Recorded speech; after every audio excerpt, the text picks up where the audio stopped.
So let's talk a little bit about how we can use it, or the way I try to use it and the way I look at it. This is by no means comprehensive, right? As I always say, take a look at this, apply your own elbow grease, and I'm sure you'll come up with another handful of ways of how to use this. One of the first things that I always do is I use the HVT tool to analyze the big picture, right? So what are the S&Ps? Where are the S&Ps? Where are the Qs? Where there's a Russell? What's going on with the TLT, or what's going on with bonds? What's going on with the dollar, gold, oil, silver, whatever those major indicators to give you some sort of idea of where the market is, market sentiment, however you want to term it.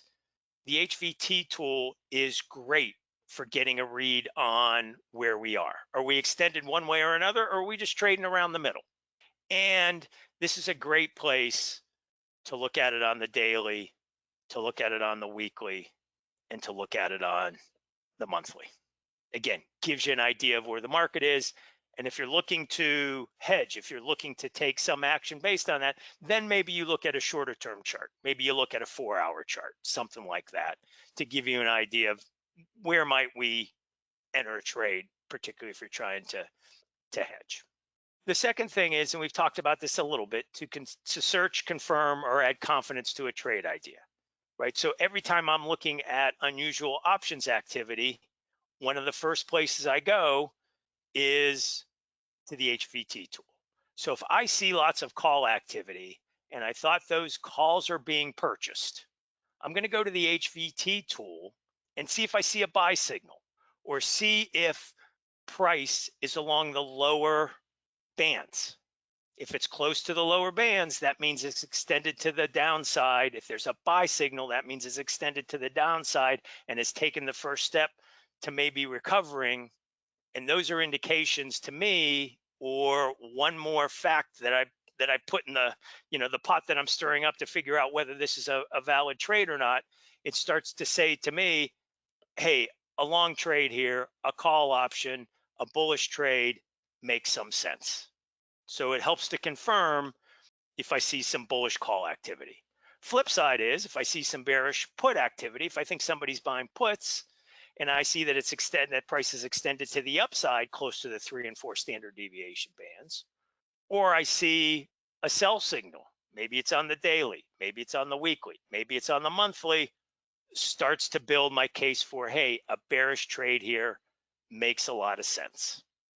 I also use it on the 1-minute chart, and this is getting a little bit off topic, but it's great for confirming whether an option trade or unusual option activity is truly a bullish trade, truly a bearish trade, or part of some larger synthetic trade.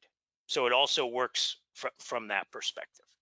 And certainly we'll talk about this in a minute, but the scanner results are great for finding a trade, for narrowing down trade candidates. If you're particularly bullish, it's great for finding bullish opportunities. If you're particularly bearish, you need some negative deltas, it's great for finding bearish trades or negative deltas also. So scanner results can be a huge time saver and can really help you focus in on, hey, where do I think the most likely opportunities are? To me, one of the strongest things that one of the greatest things that we can use the HVT tool for is to figure out how to manage existing trades, right? So again, if I'm looking at the tool, I'm looking at where price is relative to the upper or lower bands, it can give me an idea of where to add in. So as we talk all the time about trade management is, hey, we're not one and done, right? We try to have enough capital and to structure the trade such that we can enter it multiple times. And so to me, using the HVT tool is a great place to start understanding, hey, this may be a good spot to add in. So if I've got a bullish position, if I'm long calls, the stock's moving against me, hey, I want to add in. Maybe I wait till it gets down closer to those lower bands. Maybe I wait for a buy signal before I kick off that second tranche or that third tranche. Second thing is, it's a great place to take profits, right? So if I've got a call, stock is moving, stock gets up towards the upper 3 and 4 standard deviation bands, maybe that's time to make some profits, take some profits. Maybe that's time to scalp some gamma. Maybe that's time to sell an upside call to walk into a spread. So it starts to give me an idea of when maybe price might be exhausted in one direction or another to start to take some additional trade management steps. The other thing that's great for is multi-time frame analysis, right? There's nothing better than seeing some unusual call activity, thinking it's bullish, and taking a look at the HVT tool and seeing prices at the lower bands on the daily, the weekly, the monthly. Maybe one or two of them have buy signals. Talk about confirmation of a bullish idea of some unusual call activity. That's it. You get multiple time frames to line up. That should just give you more and more confidence in the trade that you're looking at or the trade that's being set up. So I like looking at this over looking at HVT over multiple time frames. I think it's very, very important to make sure that you've got an overall perspective on where the particular instrument is trading. Now, some people you can try to use it for intraday trading. I'm sort of agnostic on that. I don't use it for intraday trading. Certainly, I'm sure you can play around with it, setting it up on, you can set it up on a 5-minute, you can set it up on a 30-minute, you can set it up on an hourly, and see if those signals or when it gets extended one way or another make some sense for a very short-term day trade. So you can experiment with that on your own. I really haven't gone down that path. So here's a good picture that brings all the elements together. So this is silver. Again, I think this is a snapshot from last Sunday or last Monday. So here's the ways that you can use the HVT tool, right? Big picture. Hey, look, there's a sell signal on silver, I think either last Friday or last Monday on the daily. So from a big picture standpoint, it looks like silver's extended. Silver may have some downside.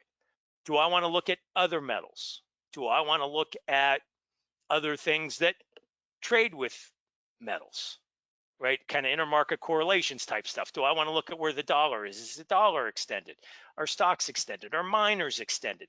So it starts to give you a big picture view of what's going on in the market, what's going on in a particular sector, so you can start to see, or you can start to say, or the gears start to work, in your trading head of, hey, there's something going on here. Maybe I need to peel the onion a little bit more to see whether metals are in play to the downside or something that's related to metals is in play.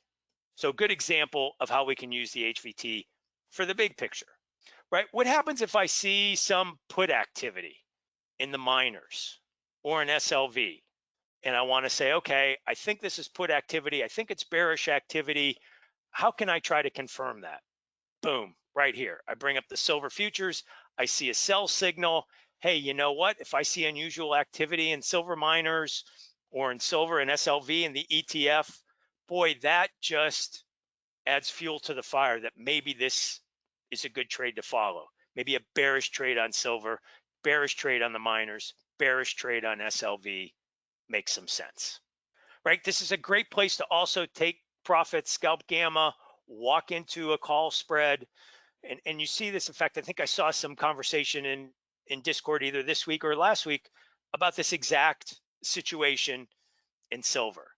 If you're long calls in silver, in miners, in SLV, in the futures, and you see silver, in this case, the silver futures, bump up against the 3 and 4 standard deviation, the upper levels, you see a sell signal, it's time to manage that trade. Take some profits, get into a zero cost perspective, zero capital perspective, but still retain your optionality. Scalp some gamma, walk into a call spread, right? So this helps immensely when it comes time to manage the trade, right? Because we all get into a trade, right? I do this all the time.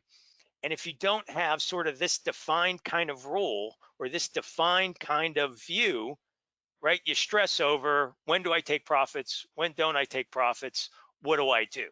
This takes the emotion out of it. Hey, I see this thing hit the upper 3 and 4 standard deviation bands, and I see a sell signal. I better be taking profits. I better be managing this trade. I better be scalping gamma. I better be walking into a call spread. right? So it just starts to take the emotion out of it and gives you kind of a fact-based analysis without you having to say, hey, is this the right spot or not? And if you're using the scanner, which we'll talk about in a minute, right, you're going to see the sell signal on the scanner. And then you start to say is, okay, silver's in play. I see the sell signal based on my scans. Let me do a little deeper dive into silver, into metals, into miners, into other instruments, other sectors that might be related to metals. Now, the other thing I would add here is remember, these levels aren't necessarily exact, right? Close counts. So I tend to look at the standard deviation bands, the upper bands and the lower bands, as well as the midline, not drawn with a fine pen or in fine ink, right? I tend to look at them more drawn with a magic marker, right? With a thicker magic marker, right? So close counts. So I don't necessarily have to wait for price to hit that upper band at 24.31 for me to do something, right? If it's getting near the end of the day, it's close. Hey, you know what? I'm probably going to pull the trigger and do something to manage my trade or to enter that bearish trade that I'm thinking about. I don't have to wait till it hits the exact level, right? Close sort of counts here as you're trying to manage your positions or figuring out exactly when to enter a trade.